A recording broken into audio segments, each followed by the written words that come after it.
কিভাবে লোকটা ত্রাণ বিতরণ করছে। আপনারাও কি এভাবে তার মতো ত্রাণ বিতরণ করেছেন?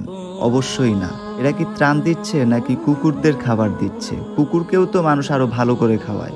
আচ্ছা, যেভাবেই দেখ হয়তোবা শৃঙ্খলার মধ্যে আনতে পারে নাই, তাদের ওই যোগ্যতাটা নাই তাদেরকে শৃঙ্খলার মধ্যে নিয়ে এসে ত্রাণ বিতরণ করার। তার মধ্যে আবার ভিডিও করা হচ্ছে। ত্রাণ দিচ্ছে তাও আবার ভিডিও করছে। ভিডিও কেন করা হচ্ছে? এখানে আমার আপনার অনেক মা বোন থাকতে পারে, অনেক মা বোনরা আছে। তারা কি ভাই মানুষ না? এমনও ফ্যামিলি আছে এখানে যারা ত্রাণ বিতরণ করছে তাদের চাইতে অনেক স্বাবলম্বী। বন্যায় ঘরে পানি উঠেছে, এখানে এসে আশ্রয় নিয়েছে। তার মানে এই না যে তাদের বাড়িঘর নাই, তারা রাস্তায় থাকে, রাস্তায় ভিক্ষা করে। তারা তো ভিক্ষুক না। এইভাবে কেন আপনার ত্রাণগুলো দিবেন? তাছাড়া ভিক্ষুকদেরও এভাবে কেউ ভিক্ষা দেয় না।